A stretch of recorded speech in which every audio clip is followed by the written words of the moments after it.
They say as California goes, so goes the nation.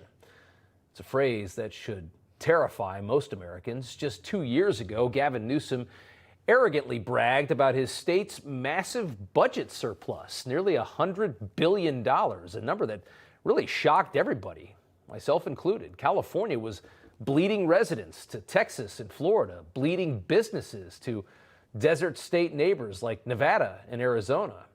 The tax base of California was disappearing while its lunatic government dreamed up more ways to spend more money and destroy quality of life. So how could California have a massive budget surplus, we all wondered?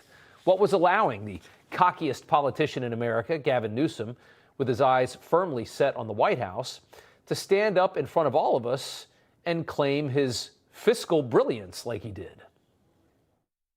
Projected operating surplus for the state of California in the May revisions, just shy of $100 billion, simply without precedent. No other state in American history has ever experienced a surplus as large as this. In fact, this is actually significantly larger than last year's operating surplus.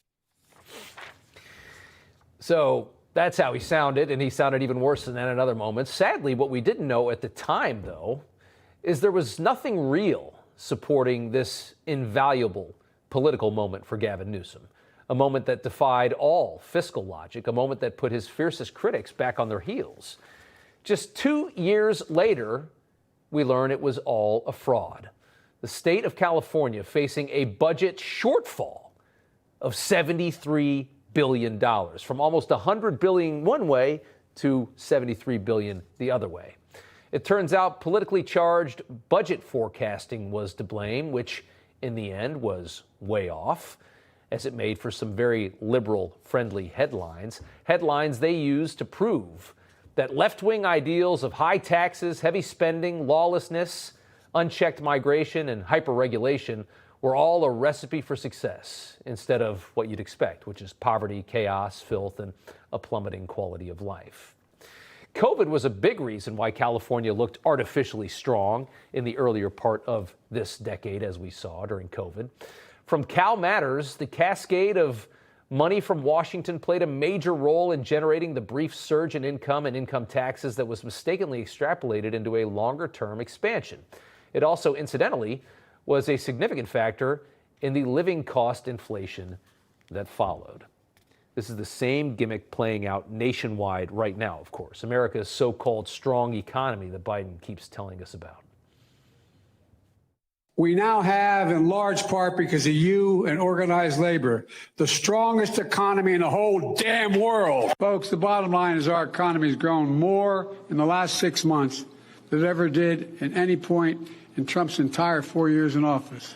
We have the strongest economy in the world today. The strongest economy in the world today. Yeah, it's the strongest economy in the world, except nobody believes it's strong. That's because nobody can afford anything. In reality, this economic strength and essentially all the political power on the left right now, because they don't have a lot to brag about, it comes from financially battering the American public with more debt and with that more inflation.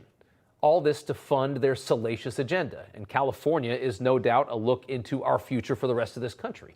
Today, Joe Biden, a president adding trillions a year to our deficit, announcing he's spending another $1 billion of your money to buy more votes, defying the Supreme Court to unilaterally forgive student loans for 150,000 more Americans.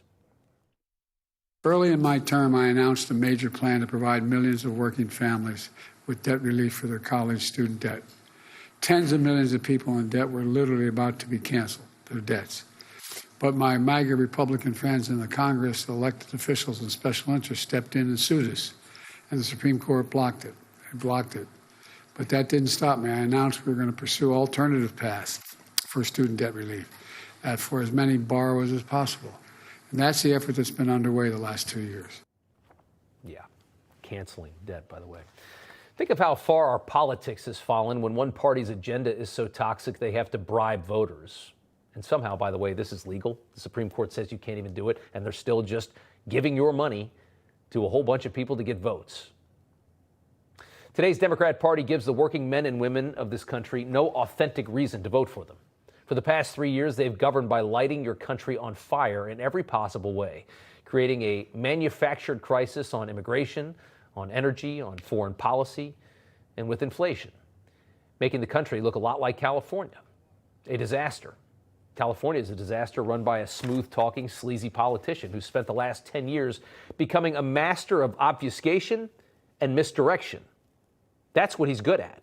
He's good at getting into situations and knowing how to talk his way out of it. What he can't do is actually run a decent state, exploiting the wealthiest, most sought-after piece of land on the planet.